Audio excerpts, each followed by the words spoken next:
Joining us now, the ranking member, House Intel Committee, Devin Nunes, Fox News contributor, Sarah Carter. We'll have Newt Gingrich on, and we're going to have Lindsey Graham on tonight, Congressman. And Lindsey Graham put out a fiery piece today about how corrupt this is. And I'm looking at the opposite of what Newt Gingrich did for Bill Clinton, who's afforded every opportunity that they are denying Donald Trump. It is an illegitimate, unconstitutional process to me. Your thoughts? Well, I was down there most of the day in this meeting with Ambassador Taylor. And once again, it was the same thing. Something leaks out to the Washington Post. Narratives are built. But the truth is that in 2 minutes, John Ratcliffe destroyed this witness. There's no quid pro quo.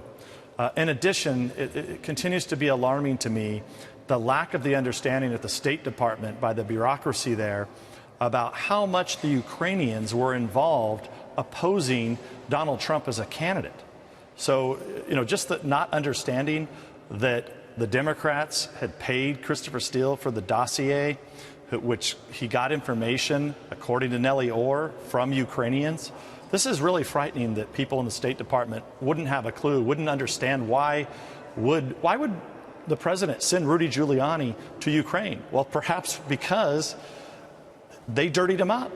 And it would be his lawyer's responsibility to get over there to Ukraine, figure out what the dirt is, to try to defend his client, which then was the president of the United States, going up against the Mueller witch hunt, as you say. Well, Congressman, I am being told by my sources the reason that they're doing this all behind closed doors, the opposite of what Newt Gingrich did for Clinton, the opposite with Nixon, is because every single witness has debunked this notion of a quid pro quo. Yeah. And now, you're the ranking member. You can't go see even a transcript without a Democratic minder, an escort, and you can't get copies, but they have the copies?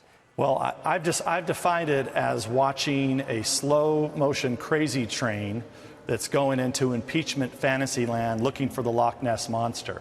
They get more and more upset with these witnesses, even though these are all supposed to be their witnesses. Remember, they're not allowing us to have any witnesses. And as you mentioned today, this whole idea that now we have to have minders looking over us to review a transcript, that is unprecedented. I mean, one of my concerns now is I want to make sure that we preserve the actual audio recordings of these witnesses. Are they trying to get rid of them?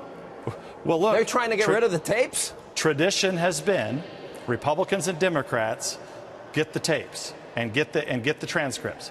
Being that they're not giving us the transcripts for fear, which, they say fear of leaking. I mean, are you kidding me? These guys are the king of leaks. It's absolutely incredible. The leaks come out all day long, every day to all the mainstream media. And the media knows it. The media knows the Democrats are getting it from them. And you have the media just assembling outside the skiff. They would be demanding to have this witch hunt done in public if it was on the other side. Yeah, they wanted the whole Mueller report released, but not this. Right.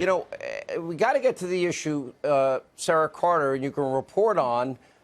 Adam Schiff is corrupt. He lied for 2.5 years. We've got all the evidence, all of it. He had none of it as it related to Trump-Russia collusion. He's a fact witness in this case. He lied about his office and whatever the connection was to the so-called non-whistleblower.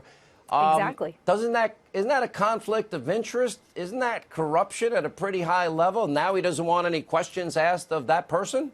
Well, you're absolutely right, Sean. And this is something that a lot of people have been questioning, especially opponents in the Republican Party of Adam Schiff. We've heard Lindsey Graham say this is completely insane.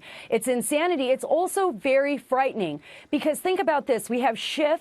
We have the Dems. We have them colluding with former Obama officials, it appears, people like John Brennan, James Comey, who appear to be consistently stalking President Trump and everything he does, any phone call he makes, every time he breathes, every time he walks or speaks to someone. And they try to change this strange narrative that there's a reason to impeach him. First, it was something else. It was Russia. Then they could find no evidence of that. Now it's Ukraine. And then now they're trying to go after him. Then it was obstruction. Then it was spitting on the sidewalk. Then it was they'd impeach him. If he cured cancer, they'd impeach him for curing cancer. Exactly, Sean. It's anything that he does. So right now, there has to be common sense, both in the House and in the Senate. And something actually really needs to be done. And you're right. Schiff is a fact witness. And the tables need to turn on the Dems. And the Republicans really need to go on the offensive. All right. Thank you both.